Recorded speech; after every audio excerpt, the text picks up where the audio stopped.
شروع اللہ کے پاک اور بابرکت نام سے جو بڑا مہربان نہایت رحم کرنے والا ہے۔ اگر نیند بہت زیادہ آتی ہو یا جب بھی سستی ہو تو 2 کالی مرچ چبا لو۔ لہسن کے جوئے پر شہد لگا کر کھانے سے بلڈ پریشر نارمل رہتا ہے۔ اگر بچے کے پیٹ میں کیڑے ہوں تو اسے کھجور کھلایا کریں، پیٹ کے کیڑے مر جائیں گے۔ کلونجی کو پانی میں ابال کر اس پانی کو پینے سے بھی پیٹ کے کیڑے مر جاتے ہیں۔ اگر مسوڑوں سے خون آتا ہو یا مسوڑے درد کرتے ہوں تو کچی گوبھی کھانے سے آرام ملتا ہے۔ سونف اور مصری پیس کر کھانے سے آنکھوں کی نظر میں اضافہ ہو جاتا ہے۔ اگر داڑھ میں درد ہو تو لہسن کا پانی نکال کر اسے روئی کی مدد سے اپنی درد والی جگہ پر لگائیں، فوراً درد رک جائے گا۔ پاؤں کے تلووں پر تیل لگا کر سونے سے زندگی بھر آپ پر بڑھاپا نہیں آئے گا۔ اگر آپ کو دانت میں درد ہو تو ہاتھ کی انگلی اور انگوٹھے کے درمیان برف رکھ کر ٹکور کریں، درد فوراً رک جائے گا۔ اگر پودینے کو اخبار میں لپیٹ کر رکھا جائے تو پودینہ تازہ رہتا ہے۔ دن میں 1 ٹائم چائے پینا آپ کی دماغی صلاحیت کو بہتر بناتا ہے۔ اگر آپ کو ڈپریشن کا مسئلہ ہو تو ہری سبزیاں کھایا کرو۔ جن کے گلے میں ٹونسلز کا مسئلہ ہو وہ شہتوت کھایا کریں۔ کالے زیرے کی چائے بنا کر پینے سے جگر کو طاقت ملتی ہے۔ جن لوگوں کو سانس کی بیماری ہو، سانس پھول جاتی ہو، وہ پودینے کے پتے چباتے رہا کریں، یہ بیماری ختم ہو جائے گی۔ جن کو خون کی کمی ہو وہ صبح نہار میں کشمش کے چند دانے کھا لیا کریں، کچھ ہی دنوں میں خون کی کمی پوری ہو جائے گی۔ شام 5 بجے کے بعد زیادہ کھانے سے موٹاپا آ جاتا ہے۔ دبلے افراد روزانہ 4 کھجوریں کھایا کریں، وہ طاقتور ہو جائیں گے۔ اگر حلق میں مچھلی کا کانٹا پھنس جائے تو گڑ کھا لو۔ رات کو پھٹکڑی کا ٹکڑا سر کے پاس رکھ کر سونے سے پورا دن آپ پسینے کی بدبو سے آزاد رہیں گے۔ چنے کی دال پکاتے وقت اگر اس میں تھوڑا سا دودھ ڈال دیں تو دال جلدی گل جاتی ہے۔ اگر ہاتھ جل جائے تو جلن والی جگہ پر آلو کا ٹکڑا پھیرنے سے جلن میں آرام ملتا ہے۔ باورچی خانے کے دروازوں میں اگر تیز پات کا ٹکڑا رکھ دیں تو کوئی بھی کیڑا اندر نہیں آتا۔ برتن دھوتے وقت ساتھ بھی نمک کا استعمال کرنے سے برتن جلدی دھل جاتے ہیں۔ نئے چاولوں میں نمک ملا کر رکھ دیے جائیں تو چاولوں کو کیڑا نہیں لگتا۔ دیسی اجوائن کا 1 چمچ روز پانی میں ڈال کر پینے سے بدن میں چستی آتی ہے اور رنگ نکھرتا ہے۔ کپڑوں کو الٹا کر کے دھونے سے ان کا رنگ نہیں اترتا۔ پیاز کو چھیل کر کچھ دیر کے لیے فریج میں رکھ دیں، اس سے پیاز کاٹتے وقت آنسو نہیں آئیں گے۔ پھل اور پانی ایک ساتھ استعمال کرنے سے معدے میں درد ہوتا ہے۔ اگر گھر میں چونٹیاں آ جائیں تو چونٹیوں والی جگہ پر لیموں کا رس نچوڑ دو، چونٹیاں فوراً وہاں سے بھاگ جائیں گی۔ اگر چھوٹے بچے کو موشن لگ جائے تو پیشاب والی جگہ پر سرسوں کا تیل لگانے سے موشن رک جاتے ہیں۔ ملٹھی کی جڑ چوسنے سے انسان 12 دن تک بغیر پانی پیے زندہ رہ سکتا ہے۔ سرسوں کا ساگ کھانے سے آنکھوں کی کمزوری دور ہو جاتی ہے۔ 8 گھنٹے سے زیادہ سونے سے دماغی صلاحیت کم ہو جاتی ہے۔ اگر آپ کو چھینکیں آ رہی ہوں تو آپ اپنے انگوٹھے کو مٹھی میں زور سے دبائیں، چھینکیں بند ہو جائیں گی۔ نیم گرم پانی کے ساتھ ادویات کا استعمال، ادویات جلدی اثر کرتی ہیں۔ شوگر کی مرض میں پھول گوبھی کچی چبانے سے شوگر ختم ہو جاتی ہے۔ سینے کی جلن کا مسئلہ ہو تو پکا ہوا کیلا کھا لو۔ اگر جسم کے کسی حصے میں سوجن آ جائے تو ہری پیاز چبانے سے آرام ملتا ہے۔ بادام کھانے سے دماغ اور رگوں کو طاقت ملتی ہے۔ پانی میں نمک ڈال کر انڈا ابالنے سے انڈے کے ٹوٹنے کا خطرہ نہیں ہوتا۔ اگر فریج یا فریزر میں برف جم جائے تو چھری استعمال کرنے کی بجائے تھوڑا سا نمک چھڑک دیں، برف فوراً پگھل جائے گی۔ دل کی بیماری کا مسئلہ ہو تو سبز پیاز کی چٹنی بنا کر کھا لو۔ چینی کے ڈبے میں 1 عدد لونگ رکھ دیں تو چونٹیاں نہیں آتی۔ فروٹ چاٹ کھانے سے نیند جلدی آ جاتی ہے۔ کافور سرسوں کے تیل میں حل کر کے بالوں میں لگانے سے جوئیں فوراً مر جاتی ہیں۔ غسل کرنے سے پہلے پاؤں کے انگوٹھوں پر سرسوں کا تیل لگانے سے نظر کبھی کمزور نہیں ہوتی۔ اگر وزن بڑھتا جا رہا ہو تو کھانے سے پہلے 1 گھنٹہ مونگ پھلی کھا لیں، وزن میں کمی آ جائے گی۔ کپڑوں پر اگر چائے گر جائے تو ان پر ٹیلکم پاؤڈر چھڑک دیں، داغ اتر جائیں گے۔ کمر درد کا مسئلہ ہو تو ککر کے پتے جو نئے نکلتے ہیں ان کو توڑ کر چھاؤں میں خشک کر لیں، پھر ان کو کوٹ کر پیس کر صفوف بنا لیں۔ 1 چمچ روزانہ پانی کے ساتھ پینے سے کمر درد زندگی بھر نہیں ہوگا۔ تل کھانے سے چہرے کی رنگت نکھرتی ہے اور خارش کا مسئلہ ختم ہو جاتا ہے۔ آئینہ چمکانے کے لیے آلو کو چھل کے صاف کریں۔ پان کے داغ نکالنے کے لیے کپڑے کو دودھ میں ڈبو کر دھوئیں۔ نیل پالش کے داغ کو اسپریٹ سے صاف کریں اور ٹھنڈے پانی سے دھو لیں۔ کپڑا سرکے میں ڈبو کر گیس کا چولہا صاف کریں، ساتھ میں چکنائی بھی صاف ہو جائے گی۔ اگر چھاتیاں زیادہ بڑھ گئی ہیں تو 5 تولہ شورا 1 کلو بھنگ جل جائے تو شورا مدبر ہو جائے تو صبح شام 1 چمچ پانی میں ساتھ پیو، چھاتیوں کا سائز پورا ہو جائے گا۔ فریج کی بدبو ختم نہ ہو رہی ہو تو فریج میں کوئلہ رکھنے سے بدبو ختم ہو جاتی ہے۔ سیب کے چھلکوں پر نمک لگا کر کھانے سے سر درد میں آرام آتا ہے۔ اگر بجلی کی استری کو زنگ لگ گیا ہے تو کھانے والے سوڈے سے رنگ اتر جاتا ہے۔ 3 چائے کے چمچ زیتون کا تیل یا 3 کھانے کے چمچ بادام کا تیل گرم کر کے سر کی جلد پر آہستہ آہستہ سے مساج کریں۔ یہ آپ کے سر میں خون کی گردش کو بڑھائے گا، جس سے بالوں کو اندر سے مضبوطی ملے گی۔ خشک جلد یا خارش کی صورت میں دلیے کو استعمال کر کے دیکھیں۔ طبی ماہرین کے مطابق جو دلیے میں ایسے کیمیکلز ہوتے ہیں جو خارش کو کم کرتے ہیں، جبکہ ان میں موجود آئل جلد کو نمی فراہم کرتا ہے۔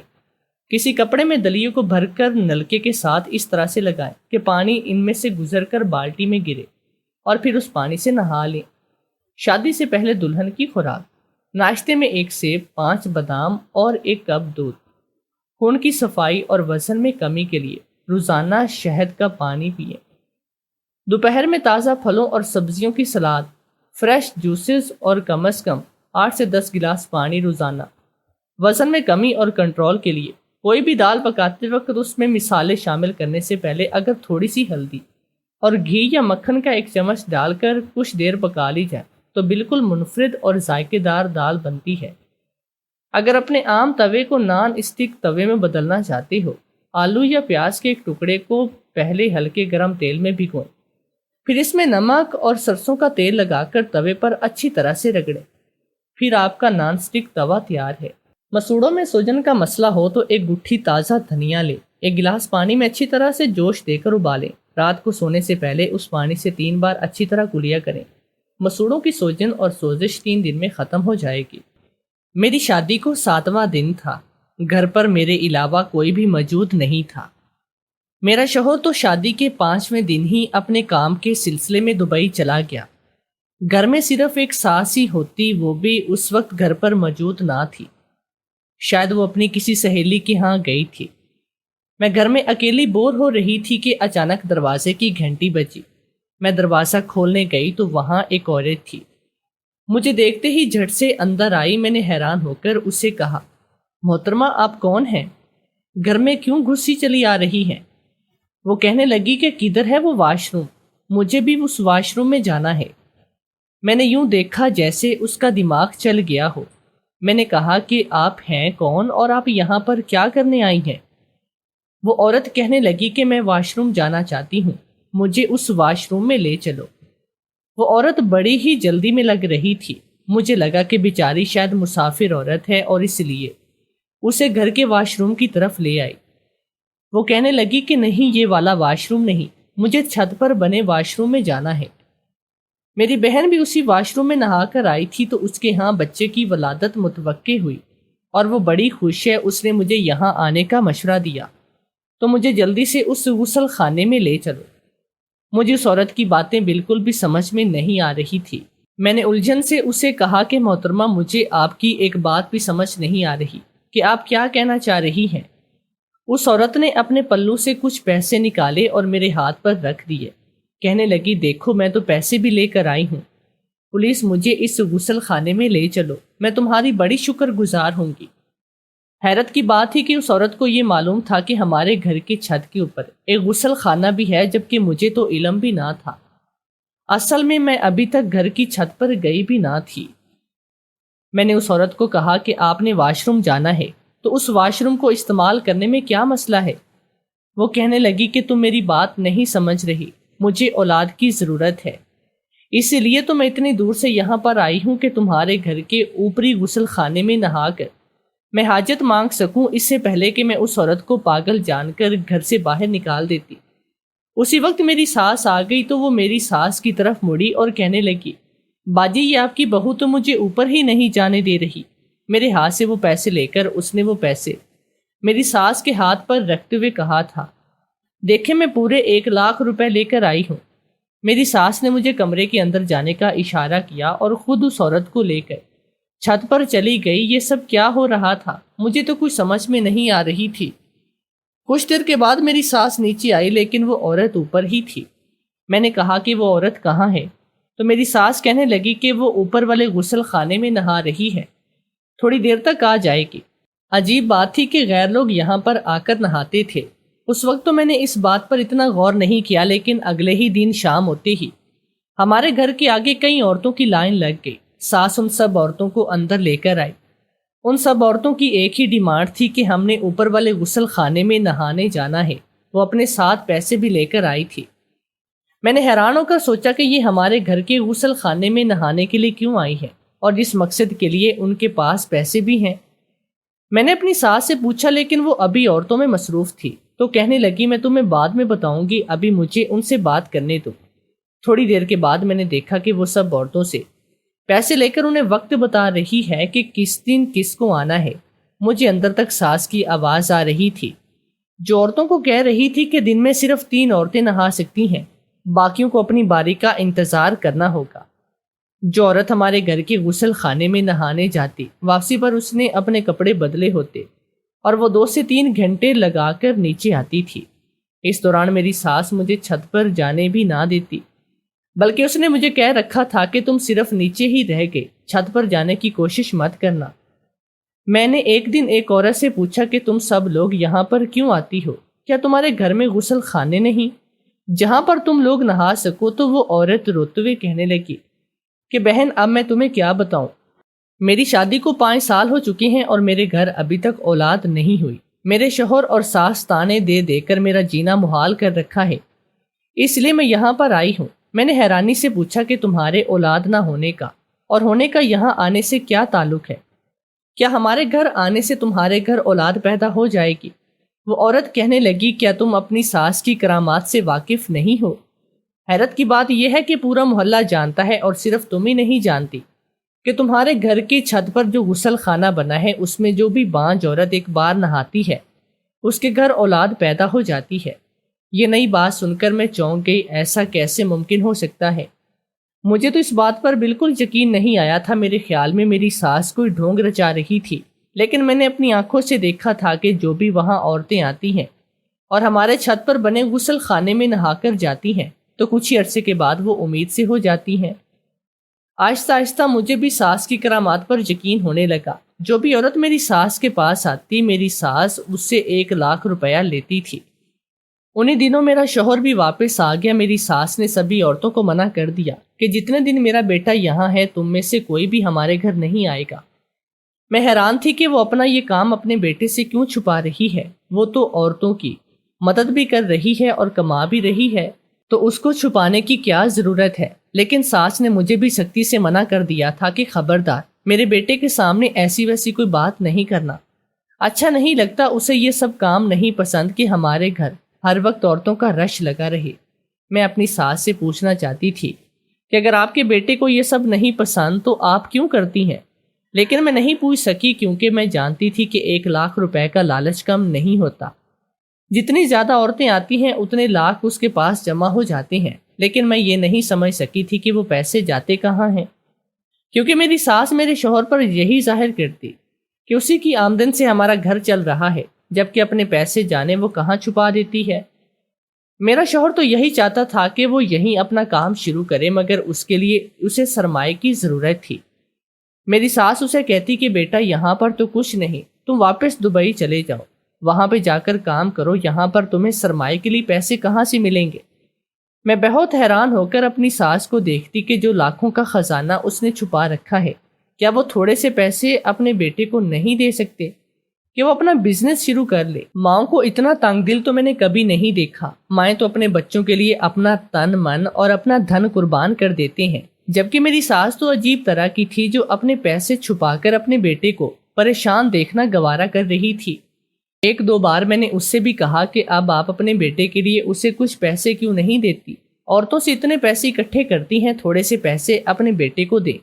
تو میری ساس نے مجھے آنکھیں دکھاتے ہوئے کہا خبردار، آج کے بعد جو ان پیسوں کا ذکر بھی اپنی زبان پر لائے۔ وہ میرے پیسے نہیں، وہ کسی کی امانت ہے، مجھے آگے کسی کو پہنچانے ہوتے ہیں۔ میں نے الجھن سے پوچھا کہ کس کی امانت؟ کہنے لگی میں تمہیں ابھی نہیں بتا سکتی۔ مجھے تو لگ رہا تھا کہ میری ساس جھوٹ بول رہی ہے، بھلا اس نے پیسے کس کو پہنچانے ہیں؟ خود ہی کہیں رکھ لیے ہیں تاکہ اسے اپنے بیٹے کو یہ پیسے نہ دینے پڑے۔ میرا شوہر بیچارہ بہت ہی پریشان تھا، کیونکہ اس کو اپنا کام کرنے کے لیے بہت سے پیسوں کی ضرورت تھی، لیکن آخر کار وہی ہوا جو میری ساس چاہتی تھی۔ میرا شوہر واپس چلا گیا۔ بعد میں مجھے سمجھ آئی کہ میری ساس ایسا کیوں چاہتی ہے، تاکہ میرا شوہر یہاں سے چلا جائے اور اس کا کاروبار دوبارہ سے چل جائے۔ اگر میرا شوہر یہاں پر رہتا تو ظاہر ہے اس کی موجودگی میں میری ساس اپنا کام دھندا نہیں چلا سکتی تھی۔ میرے شوہر کے گھر سے جانے کے اگلے ہی دن پھر سے ہمارے گھر عورتوں کی لائن لگ گئی، عورتوں کا رش رہنے لگا۔ میں حیران ہوتی کہ کیا اس شہر میں اتنی ساری بانجھ عورتیں ہیں؟ باقی ساری بے اولاد عورتیں ہیں جو یہاں پر آتی ہیں۔ میرے خیال سے تو انہیں کسی ڈاکٹر کے پاس جانا چاہیے تھا، نہ کہ ہمارے گھر، لیکن میں نے اپنی آنکھوں سے کئی عورتوں کو دیکھا تھا کہ جو ہمارے چھت والے غسل خانے میں نہا کر جاتی تو واقعی میں کچھ عرصے کے بعد ان کے ہاں خوشخبری کے آثار پیدا ہو جاتے۔ مجھے حیرانی ہوتی کہ کبھی میری ساس نے مجھے کیوں نہیں کہا کہ بہو جا کر تم بھی اس چھت والے غسل خانے میں نہاؤ، تاکہ میں بھی اپنے پوتے پوتیوں کی خوشخبری سنوں۔ اس نے تو مجھے اوپر جانے سے ہی منع کر رکھا تھا، اس کا جانے کا کیوں دل نہیں چاہتا کہ وہ بھی دادی بنے، جبکہ میرا تو بہت ہی دل چاہتا کہ میری گود میں بھی بچے آئیں۔ جب میں دوسروں کے بچوں کو کھیلتے دیکھتی تو اپنا دل محسوس کر کے رہ جاتی۔ دن یوں ہی گزر رہے تھے، میری ساس کام میں کامیابی سے جا رہی تھی، لیکن پھر بھی وہ میرے شوہر کو فون کر کے یہی کہتی کہ بیٹا تم وہیں پر دل لگاؤ اور گھر پر لازمی پیسے بھیجا کرو، تمہیں پتا ہے نا ہم ساس بہو نے انہی پیسوں سے گزارا کرنا ہوتا ہے۔ تو میرا شوہر بیچارہ پریشان ہو کر کہتا اماں تم فکر نہ کرو، تم جتنے پیسے کہو گی میں بھیج دیا کروں گا۔ اپنے پیسے ساس جانے کہاں چھپا دیتی اور میرے شوہر کی آمدن سے ہم دونوں کا گزارا کرتی تھی۔ جب میرا شوہر باہر سے چھٹی پر آتا تو میری ساس ان عورتوں کو منع کرتی اور ان دنوں گھر پر بالکل سناٹا ہو جاتا۔ یوں میرے شوہر کو کبھی بھی پتہ نہیں چل سکا کہ اس کی پیٹھ پیچھے یہاں پر کیا ہوتا ہے۔ میں نے اسے کبھی بتانے کی کوشش بھی نہ کی، کیونکہ میں اپنی ساس سے بہت ڈرتی تھی۔ ایک دن ایسا ہوا کہ میں نے اپنی ساس سے کہا کہ ماں جی میری شادی کو کافی سال ہو چکے ہیں، تو میرا بھی دل چاہتا ہے کہ میرے گھر اولاد پیدا ہو، تو آپ مجھے بھی اوپر جانے کی اجازت دیں، میں بھی اس غسل خانے میں نہا لوں تاکہ میرے گھر میں بھی اولاد پیدا ہو جائے۔ تو میری ساس نے مجھے غصے سے گھور کر کہا ہرگز نہیں، تم وہاں پر جانے کا سوچنا بھی مت، اگر تمہیں زیادہ ہی مسئلہ ہے تو کسی ڈاکٹر کے پاس چلی جاؤ۔ جانے کیوں وہ مجھے منع کر رہی تھی۔ میں ڈاکٹر کے پاس بھی گئی تھی، مگر اس نے مجھے یہی کہا تھا کہ تمہیں کوئی کمی نہیں ہے، نہ ہی کوئی خرابی ہے، تم بس انتظار کرو، اور مجھ سے انتظار نہیں ہوتا۔ میں کسی بھی صورت چھت پر جانا چاہتی تھی۔ میں نے تھوڑے تھوڑے کر کے اپنے شوہر سے پیسے منگوانے شروع کیے، میں نے جوڑنے شروع کیے۔ میں 1,00,000 روپیہ بنانا چاہتی تھی۔ جیسے ہی میرے پاس 1,00,000 روپے کی رقم جمع ہو گئی تو میں نے پلان کے مطابق اپنی ساس کو کہا کہ میں کچھ دنوں کے لیے اپنی ماں کے گھر جانا چاہتی ہوں، تو اس نے خوشی خوشی مجھے جانے کی اجازت دے دی۔ اماں کے گھر سے 2-3 دن کے بعد میں برقع پہن کر نکلی اور مکمل طور پر اپنے چہرے کو نقاب سے ڈھک لیا اور اپنے سسرال آ کر عورتوں کی لائن میں لگ گئی۔ میں نے اپنے چہرے کو اس طرح سے ڈھانپ رکھا تھا کہ میری ساس مجھے دیکھ کر پہچان نہ سکے، ڈر تو مجھے لگ رہا تھا، لیکن شکر تھا کہ اس نے پہچانا نہیں۔ میں نے سر نیچے کر کے اس کو پیسے پکڑا دیے۔ میری ساس پیسے لے کر کہنے لگی، تم 3 دن کے بعد آنا، تمہاری باری 3 دن بعد آئے گی۔ میں چپ چاپ گھر واپس آ گئی۔ وہ 3 دن میں نے بڑی مشکل سے گزارے تھے۔ 3 دن کے بعد میں نے اماں کو اپنے دوست کے گھر جانے کا بتا دیا اور اپنے سسرال میں چلی آئی۔ میری ساس نے مجھے ایک پرچی دی جو دیکھ کر مجھے کہنے لگی، ہاں آج تو تمہاری ہی باری ہے۔ مجھے کہنے لگی کہ جاؤ تم چھت پر چلی جاؤ۔ میرا دل بری طرح سے دھڑکنے لگا کہ جانے اب کیا ہونے جا رہا تھا۔ ابھی میں آخری سیڑھی پر تھی کہ اچانک میرا پیر پھسلا اور میں نیچے گرتی آئی۔ میرا نقاب بھی اتر گیا۔ میری ساس مجھے دیکھ کر چونک گئے۔ مجھے بہت ہی چوٹ لگی تھی۔ ساس مجھے دیکھ کر غصے میں آ گئی، مگر چپ رہی اور کچھ بھی نہ کہا۔ مجھے سہارا دے کر اندر لائی، کمرے میں لائی۔ میں اس کا رویہ دیکھ کر سہمی ہوئی تھی، جانے اب وہ میرے ساتھ کیا سلوک کرتی، مگر جانے کیوں اس نے مجھے کچھ بھی نہیں کہا۔ میں اپنی ساس کی طرف سے شدید رد عمل کا انتظار کر رہی تھی، مگر اس نے مجھے ڈانٹا تک نہیں بلکہ مجھے دوا لا کر دی اور مجھے ہلدی والا دودھ بھی پلایا تاکہ میرے پیر پر آئی موچ ٹھیک ہو جائے۔ میری ساس نے مجھے صرف اتنا کہا کہ آج کے بعد مجھے دھوکہ دینے کی کوشش مت کرنا، ورنہ یہ تمہارے لیے نقصان دہ ہے، جس طرح آج تمہارا نقصان ہوا۔ ساس کی بات سن کر میں اندر تک ہل کر رہ گئی کہ کیا یہ کوئی دھمکی ہے۔ مجھے بھی اب ضد ہو گئی تھی اور اب تو میں چاہتی تھی کہ یہ راز معلوم کر کے رہوں۔ جب باقی عورتیں وہاں جا کر نہا سکتی ہیں تو میں کیوں نہیں؟ میں انتظار کر رہی تھی کہ کب میرے پیر کی موچ ٹھیک ہو تو میں دوبارہ یہ کارنامہ سر انجام دوں۔ میں اب سارا دن اپنے کمرے میں رہتی تھی، اس لیے میری ساس کو میری طرف سے کوئی فکر نہ تھی۔ وہ بے فکر ہو کر اپنے کام پورے کر رہی تھی۔ آہستہ آہستہ میں ٹھیک ہو گئی۔ میرے پیر کی موچ بھی اب پہلے جیسی درد نہیں کرتی تھی۔ میں نے سوچ دیا تھا کہ اب مجھے کیا کرنا ہے۔ میں نے رات کو اپنی ساس کو چائے دی تو چائے میں نیند کی گولی ملا دی۔ وہ چائے ہی پی کر میری ساس گہری نیند سو گئے تو میں چوری چوری چھت پر چلی آئی۔ اپنی شادی شدہ زندگی میں آج پہلی بار چھت پر آئی تھی۔ میں نے دیکھا تھا کہ وہاں پر 2 کمرے بنے ہیں اور ایک غسل خانہ بھی تھا۔ سبھی بانجھ عورتیں اسی غسل خانے میں نہانے جاتی تھی۔ میں غسل خانے میں جا کر نہا کر واپس بھی آئی، مگر میری ساس ابھی تک سو رہی تھی۔ مجھے پکی امید تھی کہ ضرور میں ابھی بہت ہی جلد ماں بن جاؤں گی۔ اپنی ساس کو میں نے خبر تک نہ ہونے دی کہ اس کی لا علمی میں میں چھت پر جا کر اس غسل خانے میں نہا کر آئی ہوں جس میں وہ جانے سے منع کرتی تھی۔ مجھے وہاں نہائے تقریباً 2 مہینے گزر چکے تھے، مگر ابھی تک کوئی ایسی امید نظر نہ آئی۔ میں نے 1-2 بار پھر کوشش کی اور ساس کو نیند کی گولیاں دے کر میں جلدی سے واش روم میں جا کر نہائی۔ اس بار بھی تو 2 سے 3 مہینے گزر گئے، مگر میں امید سے نہ نظر آئی۔ اب میرے دل میں شک پیدا ہونے لگا کہ ایسا کیوں ہے؟ جب باقی عورتیں امید سے ہو سکتی ہیں تو میں کیوں نہیں؟ جبکہ وہ تو ایک ہی بار نہاتی تھی، جبکہ میں 3 سے 4 بہار نہا کر آئی ہوں۔ مجھے اب اپنی ساس پر شک ہونے لگا تو میں نے اس پر نظر رکھنا شروع کر دی۔ میں نے نوٹ کرنا شروع کیا کہ میری ساس ہر مہینے کے اینڈ پر اپنے پرس میں پیسے ڈال کر کہیں چلی جاتی ہے۔ پہلے بھی وہ جاتی تھی لیکن میں اتنا نوٹ نہیں کرتی تھی، لیکن اب اس پر چونکہ خصوصی نظر رکھنا شروع کی تو میں یہ جان کر شاید وہ ایک دن جس کی بات کر رہی تھی کہ میں نے پیسے دینے ہوتے ہیں، اسی کو پیسے دینے جاتی ہوں، اس خیال نے میرے جسم میں سنسنی دوڑا دی۔ کیا میری ساس کا کوئی اور بھی پارٹنر تھا؟ میرا شک اب یقین میں بدلنے لگا تھا کہ ضرور میری ساس کے ساتھ کوئی اور بھی ہے جس کو وہ پیسے دینے جاتی ہیں، اور وہ کون ہو سکتا ہے مجھے اس کا پتہ چلانا ہے۔ مہینے کے اینڈ پر میں نے دیکھا کہ میری ساس پھر سے باہر جانے کے لیے تیار ہو رہی ہے۔ اس نے ایک بڑا سا بیگ لیا اور اس میں پیسے رکھے۔ اچانک ہی وہ باہر چلی گئی۔ اس کے جانے کی کچھ ہی دیر کے بعد میں نے بھی برقع پہنا اور اس کا پیچھا کرنے لگی۔ میری ساس تیزی سے چلتی جا رہی تھی۔ پھر اس نے سڑک پر جا کے رکشہ لیا اور رکشے میں بیٹھ کے میں نے بھی فوراً سے پیچھے سے آتے رکشے کو ہاتھ دے کر روکا اور ساس کا پیچھا کرنے لگی۔ 15 منٹ کے بعد میری ساس نے ایک ہسپتال کے آگے رکشہ رکوایا۔ وہ اندر چلی گئی۔ میں الجھ گئی کہ یہاں پر کیا کرنے آئی ہے، اس کو تو کوئی بیماری بھی نہیں، پھر یہاں آنے کا اس کا کیا مقصد تھا؟ میں بھی اپنی ساس کے پیچھے پیچھے ہسپتال کے اندر داخل ہو گئی۔ میں بہت ہی محتاط ہو کر اپنی ساس کا پیچھا کر رہی تھی کہ کہیں اسے مجھ پر شک نہ ہو جائے۔ میں نے دیکھا کہ وہ ایک ڈاکٹر کے کمرے میں چلی گئی۔ جب میں نے اس ڈاکٹر کا نام پڑھا تو مجھے ایک بار پھر سے حیرت کا جھٹکا لگا۔ جس کمرے میں میری ساس لے کر گئی تھی وہ ایک گائنالوجسٹ کا کمرہ تھا۔ میں ششدر تھی کہ ایک گائنی ڈاکٹر کے پاس آنے کا میری ساس کا کیا کام بنتا ہے۔ نہ چاہتے ہوئے بھی میرے ذہن میں فضول اور عجیب سے خیالات آنے لگے۔ میں نے اس کمرے کا دروازہ تھوڑا سا کھول دیا تھا، اندر کا منظر دیکھ سکوں، ان کی باتیں سن سکوں، تبھی مجھے پتہ چل سکتا تھا کہ وہ یہاں پر کیا کرنے آئی ہے۔ جو منظر میں نے دیکھا اس منظر نے مجھے حیران کر دیا، کیونکہ میں نے دیکھا تھا کہ میری ساس نے اس بیگ سے سارے پیسے نکال کر اس ڈاکٹر کی طرف بڑھا دیے۔ ڈاکٹر نے اپنے سامنے ایک کاغذ رکھا اور اس پر سے دیکھتے ہوئے میری ساس کو کہنے لگا کہ اس بار میں نے تمہارے پاس 20 عورتیں بھیجی تھی۔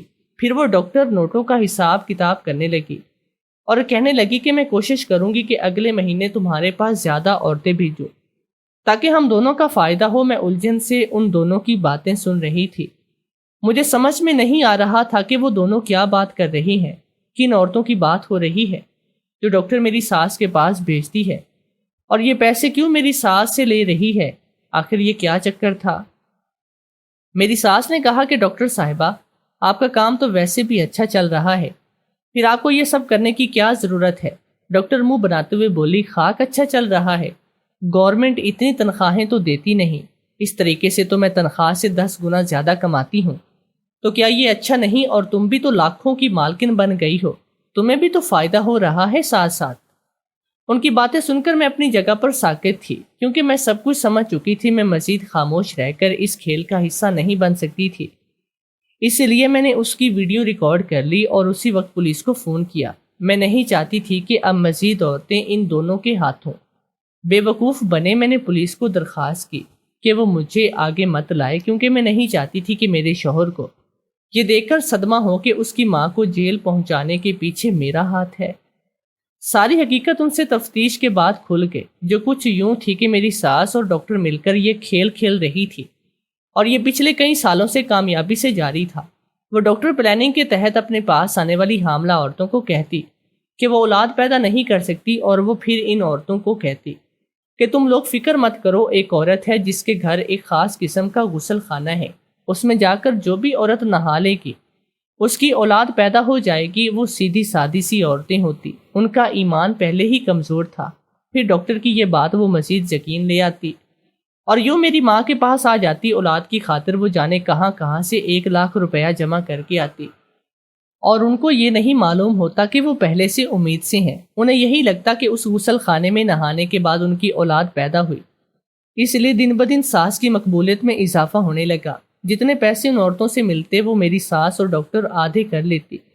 جب یہ سب کچھ میرے شوہر کو پتہ چلا تو اسے بہت دکھ ہوا، اور کہنے لگا کہ میں تو اپنی ماں کو زندگی کی ہر سہولت دینے کے لیے ہمیشہ سے کوشش کرتا رہا ہوں، مجھے کیا پتا کہ میری ماں اتنی لالچی نکلے گی کہ لوگوں کو دھوکہ دے گی۔ ساس اور ڈاکٹر کو 3 سال کی سزا ہوئی اور جرمانہ الگ سے ہوا۔ مجھے اتنے عرصے کے لیے میرے شوہر نے اپنے پاس بلا لیا